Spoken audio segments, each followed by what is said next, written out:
Angelingua gloriosi.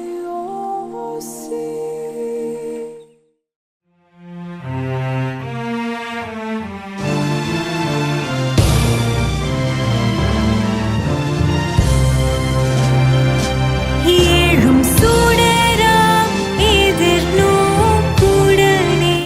வெரித்தாஸ் Tamil பணி நேயர்களுக்கு மீண்டுமாக இந்த இரண்டாவது நிகழ்வில் சந்திப்பதில் யூபிலி ஆண்டை பற்றி உங்களோடு பகிர்ந்து கொள்வதில் மகிழ்ச்சி அடைகிறேன். இந்த யூபிலி ஆண்டு என்றால் என்ன என்பதின் தெளிவாக தெரிந்து கொண்டோம். இந்த தொடரில் உங்களோடு நான் பகிர்ந்து கொள்ள ஆசைப்படுவது 2023 2024 இந்திய ஆயர் பேரவை CCBI நமக்கு தந்த அழைப்பு என்னவென்று பார்க்கிற போது, கற்றல் ஜப ஆண்டாக நம்மை நல்லதொரு தயாரிப்பு செய்ய இந்த 2025 யூபிலி ஆண்டை சிறப்பாக நாம் கொண்டாடி கொண்டிருக்கிறோம். ஆண்டவர் இயேசு கிறிஸ்து பிறந்து 2025 ஆண்டுகள் ஆகிவிட்டது என்பதை பெருமகிழ்ச்சியோடு அக்களித்து ஆர்ப்பரித்து ஆண்டவருக்கு நன்றி செலுத்தி நம்மை புதுப்பித்து கொள்ள, ஒப்புரவு ஆகிக் கொள்ள, நம்மை நாமே தயாரிக்க, எதிர்நோக்கின் திருப்பயணிகளாக நாம் மாறிட கொண்டாடி கொண்டிருக்கிறோம். கொண்டாட்டத்திற்குள்ளாக நாம் நுழைந்து விட்டோம்.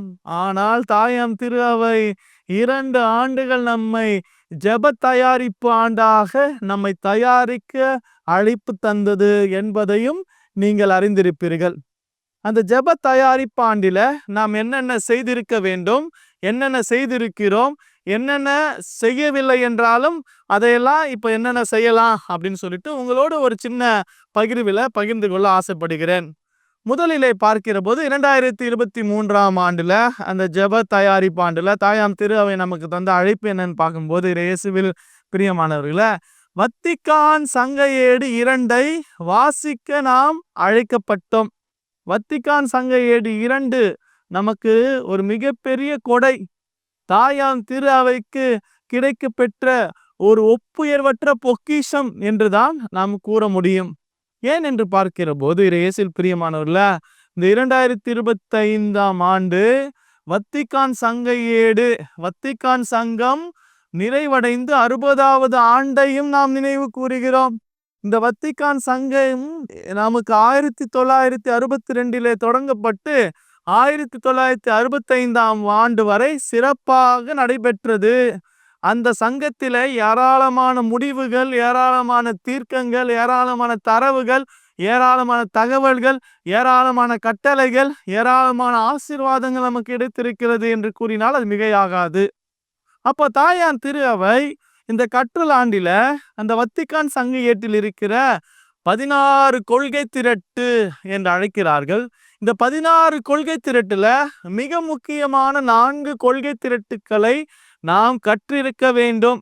ஒரு சின்ன உதாரணம் சொல்றேன். இயேசுவில் பிரியமானவர்களே, திருவிவிலியத்தை நாம் வாசிக்கிறோம், வாசிக்கிற இறை வார்த்தையை யோசிக்கிறோம், யோசிக்கிற இறை வார்த்தையை நேசிக்கிறோம், நேசிக்கிற இறை வார்த்தையை விசுவாசிக்கிறோம், விசுவாசிக்கிற இறை வார்த்தையை சுவாசிக்கிறோம். அதே போல கத்தோலிக்க கிறிஸ்தவர்களாகிய நாம் எப்படி திருவிலியத்தை வாசிக்கிறோமோ அதே போல வத்திக்கான் சங்க ஏடு 2 வாசிக்க வேண்டும், மறுவாசிப்பு செய்ய வேண்டும், யோசிக்க வேண்டும், தியானிக்க வேண்டும், விசுவாசிக்க வேண்டும், நேசிக்க வேண்டும். இதை நீங்க ஆழமா மனசுல பதிய வைத்துக் கொள்ளுங்கள்.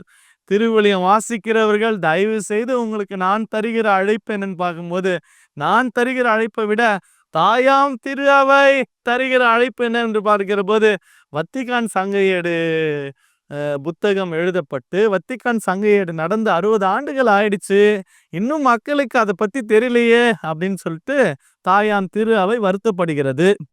எனவே அந்த வத்திக்கான் சங்க ஏட்டு 2 இருக்கிற 4 முக்கியமான கொள்கை திரட்டை நாம் வாசிக்க வேண்டும் என்பதுதான் இன்று நமக்கு தரப்படுகிற அழைப்பு. அந்த 4 என்ன அப்படின்னு பார்க்கும்போது, திரு வழிபாடு என்கிற சாக்ரெட் லிட்டர்ஜி, சாக்ரோ சாந்தம் கொன்சீலம் என்கிற கொள்கை திரட்டை நாம் வாசிக்க வேண்டும். ஏன் வாசிக்க வேண்டும்னு ஒரே ஒரு உதாரணம் சொல்றேன். 60 வருஷத்துக்கு முன்னாடி நம்முடைய மூதாதையர்கள் எப்படி திருப்பலி கண்டு பங்கெடுத்தார்கள்? லத்தீன் மொழியில் தான் திருப்பலி நடக்கும். லத்தீன் மொழியில் தான் ஜபங்கள் சொல்லியிருக்கிறாங்க. லத்தீன் மொழியில் தான் பாடல்கள் பாடப்பட்டு இருக்கிறது. குருவானர் எப்படி திருப்பலி நிறைவேற்றினார்? பீடத்திற்கு பின்புறமாக திரும்பிதான் திருப்பலி நிறைவேற்றினார். திருவிலியம் எந்த மொழியில் இருந்தது? லத்தீன் மொழியில் தான் இருந்தது. ஆனால் இந்த வத்திக்கான் சங்க ஏட்டில அதிலும் குறிப்பாக திருவழிபாடு என்கிற சாக்ரட் லிட்டர்ஜி என்கிற சாக்ரோசாந்தம் கொன்சீலியம் என்கிற கொள்கை திரட்டில் தான் நமக்கு சொல்லப்படுகிறது தாய்மொழியில திருப்பலி வைத்துக் கொள்ளலாம், தாய்மொழியில விவிலியம் மொழிபெயர்க்கப்படலாம், தாய்மொழியில பாடல்கள் பாடப்படலாம். வழிபாடு பண்பாட்டு மயமாக்கல். இப்ப நம்ம பொங்கல் திருவிழாவை கொண்டாட போகிறோம். அந்த பொங்கல் திருவிழாவில தமிழர் கலாச்சாரத்திற்கு ஏற்றால் போல திருப்பலி அமைத்து கொள்ளலாம் என்று நாம் தமிழர் கலாச்சாரத்திற்கேற்ப திருப்பலி கொண்டாடுகிறோமே. இது இந்த சாக்ரட் லிட்டர்ஜி திருவழிபாடு என்கிற கொள்கை திரட்டு நமக்கு தந்த பொக்கிஷம், ஆசீர்வாதம். இயேசுவில் பிரியமானவர்களே, அதை பற்றி அறிந்து கொள்ள வேண்டும், அதை பற்றி தெரிந்து கொள்ள வேண்டும், அதை பற்றி புரிந்து கொள்ள வேண்டும். இரண்டாவதாக டிவைன் ரெவலேஷன், இறை வெளிப்பாடு. இதை நாம் தெளிவாக புரிந்து கொள்ள வேண்டும். இந்த டிவைன் ரெவலேஷன் என்கிற இறை வெளிப்பாட்டு என்பது என்ன என்று பார்க்கிற போது நமக்கு 3 முக்கியமான புத்தகங்கள், 3 முக்கியமான தரவுகள் இருக்கிறது. ஒன்று திருவிவிலியம். இப்ப திருவிலியத்தை எப்படி வாசிக்கணும், திருவிலியத்தில் இருக்க கருத்துக்களை எப்படி புரிந்து கொள்ள வேண்டும் என்பதை பற்றியும், திருமரபு ட்ரெடிஷன் இருக்கிறது. அப்ப திருமரபு என்றால் என்ன, திருமரபுல நம்ம கூறப்பட்ட கருத்துக்கள் என்றால் என்ன என்பதை பற்றியும், திரு ஆசிரியம் மெஜஸ்டேரியம் என்று அழைக்கப்படுகிற திரு ஆசிரியம், இது 3ஐ பற்றி நமக்கு தருவதுதான் இந்த இரண்டாவது கொள்கை திரட்டு. நமக்கு தேயும் வெர்பம் என்று அழைக்கப்படுகிற டிவைன் ரெவலேஷன் என்று கூறப்படுகிற இறை வெளிப்பாடு. சுருக்கமா சொன்னா இறைவனுடைய வெளிப்பாடு, கடவுளுடைய பிரசனம் எங்கெங்கெல்லாம் இருக்கு? திருவிலியத்தில் இருக்கு, திருமரபுல இருக்கு, திரு ஆசிரியம் என்று அழைக்கப்படுகிற மெஜஸ்டேரியத்தில் இருக்குது. திருவிலியத்தின் வழியாக ஆண்டவர் என்னோடு பேசுகிறார், அவர் பிரசன்னத்தை வெளிப்படுத்துகிறார். திருமரபு ட்ரெடிஷன் வழியாக ஆண்டவர் என்னோடு பேசுகிறார், எனக்கு அவர் பிரசன்னத்தை வெளிப்படுத்துகிறார். மரபும் நமக்கு ரொம்ப ரொம்ப முக்கியம். மூன்றாவது திரு ஆசிரியம் மெஜஸ்டேரியம், திருத்தந்தையர்கள் எழுதிய கட்டுரைகள், திருத்தந்தையர்கள் எழுதிய சுற்றுமடல்கள், தாயாம் திரு அவை நமக்கு அவ்வப்போது சுற்றுமடல்கள் எழுதுகிறது. அதன் வழியாகவும் இறை பிரசனம் இருக்கிறது, இறைவன் வெளிப்படுத்துகிறார். இவை 3மே தூய ஆவியாரின் தூண்டுதலால் எழுதப்படுகிறது என்பதை புரிந்து கொள்ள, அறிந்து கொள்ள இந்த டாக்குமெண்ட், இந்த கொள்கை திரட்டு நமக்கு உதவி செய்கிறது. மூன்றாவதாக பார்க்கிற போது சர்ச். இதை எப்படி நாம் புரிந்து கொள்ள வேண்டும் என்றால் திரு அவை என்கிற கொள்கை திரட்டு. திரு அவை என்கிற கொள்கை திரட்டு எதை பற்றி பேசுகிறது என்றால், நம்முடைய திரு அவை எப்படி இருக்க வேண்டும், திரு அவையின் உறுப்பினர்களுக்கான உரிமைகள் என்ன, திரு அவையினுடைய பங்கேற்பாளர்கள் எப்படியெல்லாம் திரு அவையில பங்கேற்க வேண்டும் என்று அழைப்பு தருகிறது. நான்காவது கொள்கை திரட்டு இன்றைய உலகில் திரு அவை, church in the modern world. இந்த கொள்கை திரட்டுல இன்றைய உலகில திரு அவை எப்படி பயணிக்க வேண்டும். ஒரு சின்ன உதாரணம், AI ஆர்டிபிஷியல் இன்டெலிஜென்ஸ். இப்ப இதற்கு திரு அவை என்ன பதில் சொல்லி தருகிறது? கருத்தடை செய்யலாமா வேண்டாமா? அப்ப திரு அவையினுடைய பதில் என்ன? இன்றைய உலகில திரு அவை எப்படி பயணிக்கிறது என்பதை சொல்லித் தருவதுதான் இன்றைய உலகில் திரு அவை என்கிற கொள்கை திரட்டு, church in the modern world. பாருங்க, இந்த 4 டாக்குமெண்ட் எவ்வளவு முக்கியமானது. 16 டாக்குமெண்ட் இருக்கு, 16 கொள்கை திரட்டு இருக்கு. ஆனா இந்த 16 கொள்கை திரட்டுல 4 ரொம்ப முக்கியம், வாசிக்க வேண்டும், தெரிந்து கொள்ள வேண்டும். ஒரு சின்ன அனுபவ பகிர்வு உங்களோட பகிர்ந்துக்கிறேன். நான் சென்னை மயில உயர்மலை மாவட்டத்தினுடைய திருவழிபாட்டு பணியகம் லிட்டர்ஜி கமிஷனுடைய செக்ரட்டரியா இருக்கிறேன். 2024 முழுவதுமாக இறை மக்களுக்கு வினாடி வினா போட்டிகள் நடத்தினோம். இந்த 4 கொள்கை திரட்டையும் மக்களுக்கு வாட்ஸ்அப் வழியாக, இணையத்தின் வழியாக அனுப்பி ஒவ்வொரு நாளும் 4 கேள்விகள், மக்களுக்கு அதனுடைய புத்தகத்தை PDF ஃபார்ம்ல அனுப்பிட்டு ஒவ்வொரு நாளும் 4 கேள்விகள் அனுப்பினோம்.